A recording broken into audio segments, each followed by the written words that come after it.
Tropical America's land at Animal Kingdom continues to speed along as vertical construction has begun on the Encanto dark ride. Parts of DinoLand USA have been demolished for a new carousel, but work on the Indiana Jones ride cannot begin until Dinosaur closes on February 2nd.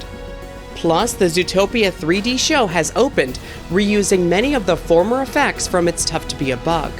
Let's check in on the work site for Tropical Americas and more in today's news update. Walt Disney World is actively building new lands in 3 of its 4 theme parks, with a Monsters Inc. land coming to Hollywood Studios, a Cars-themed area and Villains Land for Magic Kingdom, and the Tropical Americas land at Animal Kingdom. Set to open in 2027, this new section of Animal Kingdom is replacing DinoLand USA and will include a new Encanto dark ride, an Indiana Jones dark ride replacing Dinosaur, an outdoor carousel, and new dining and retail replacing the existing locations.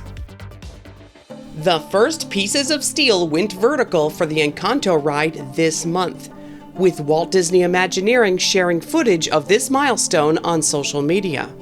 In the less than 2 weeks since then, steel continues to rise around the site for the ride building, which will be set behind the magical Casita house for the new attraction.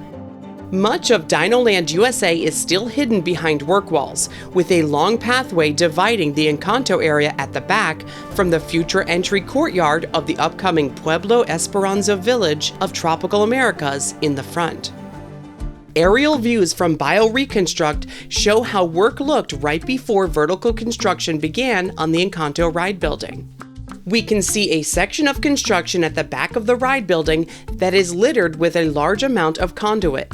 This possible power room is attached to what may be the maintenance bay for the new ride, tucked away and out of the way at the back of the building. This area near the back of the building is where the first pieces of steel were erected during the start of vertical construction. In just 10 days, a whole wall of steel supports have now gone up around this section of the structure. Prior to vertical construction beginning, most work that could be seen was happening below the attraction's future ground level, set below where the track would be for the dark ride. We can see where the ground level will be here in the power station room at the back, where it has already been filled up with dirt to this level higher than the rest of the show building so far. Some weatherproofing material appears to be added to this wall here within the ride area.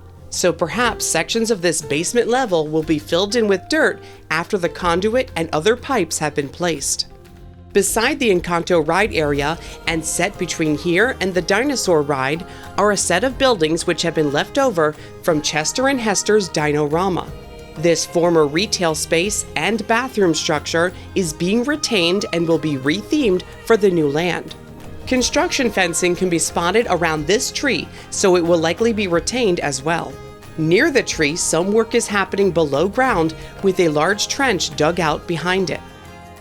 Looking to the area on the other side of the work wall-lined pathway splitting the land, it's clear that every last remnant of the former Boneyard play area has been demolished and removed from DinoLand USA.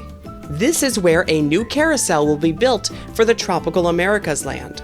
Trenches have been dug directly below where the carousel will sit, and it appears as though pipes and conduit have arrived to be placed underground, serving this upcoming attraction.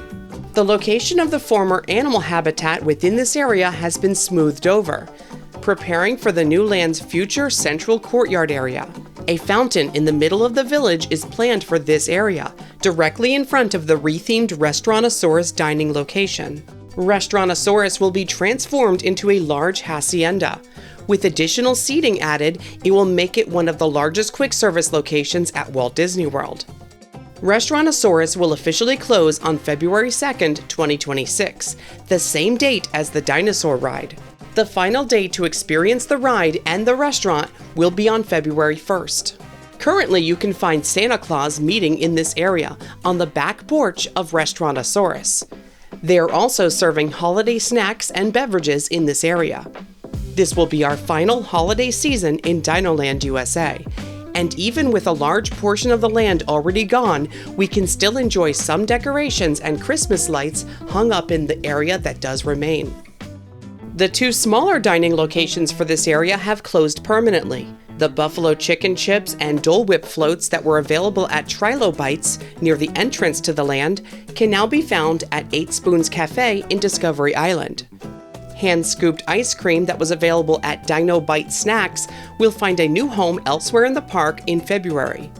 Harambe Market in the Africa section of the park is currently closed for a kitchen refurbishment. When it reopens in a few weeks, it will offer new menu items, including chicken tenders and burgers, which will coincide with the closure of Restaurantosaurus.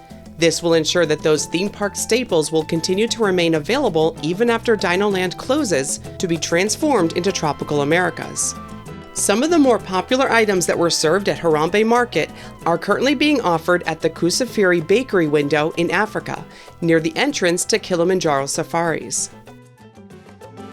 The new show that replaced It's Tough to Be a Bug at the Tree of Life Theater has officially opened. Zootopia Better Zoogether debuted on November 7, 2025. The show is presented in Carrot Vision, which just means that the 3D glasses are orange. Set up as a celebration of Zoogether Day, the story involves Judy and Nick trying to solve another case while the residents of Zootopia celebrate this annual holiday. It features many of the theater effects originally utilized by the prior show, including water spray, the movement felt at the bottom of the seats, and a fog spray effect. The show has also brought some new theater effects with it, including snow, bubbles, and a windy tornado-like effect that fills the theater with swirling wind and fog. Just like its predecessor, the new show features an animatronic at the front right of the screen, but this time he is present for most of the show and not just one scene. Outside of the theater, new nets have been installed over much of the exterior queue. The supports and nets are located in areas where guests walk under the Tree of Life, but it's unclear at this time if they are permanent or only temporary. As part of the theming around the area, the new show brought new decor and posters outside and within the holding area that guests wait in before entering the theater. The posters outside tell the story of the origin of Zoogether Day. One of these posters features the residents of Zootopia building the Tree of Life, including one who was designed as a tribute to Imagineer Joe Rohde. In the holding area, a new sign for the theater can be found. The former ball of poop from the Bug Show has now been rethemed as what is described as a sphere composed of soils from each of the biomes of Zootopia. A bulletin board in the holding area is filled with plenty of Easter eggs, including jokes like this reference to real-life gazelles Shakira, an advert for one of the shorts found on Disney+, and a nod to something important that happens in Zootopia 2. A new display spoofing Pandora jewelry was added to this area, featuring Pandora jewelry. This display was built atop the prior host stand from It's Tough to Be a Bug, where the stairs leading up to the stand can still be found around the back. Judy Hopps and Nick Wilde can now be found meeting with guests in front of the Tree of Life, located just to the left of the entrance to the new show. This was an area where Russell and Doug from Pixar's Up had been meeting previously, but it has now been redressed for the new characters. The exterior of the Tree of Life itself remains unchanged, including the tribute to Jane Goodall. To honor her lifelong work and her contributions to the development of Disney's Animal Kingdom, the likeness of the chimpanzee that she called David Graybeard was carved here, near the entrance to the theater. Jane Goodall passed away in October of this year, so it's good to see that this tribute has remained unaffected by the arrival of this new attraction.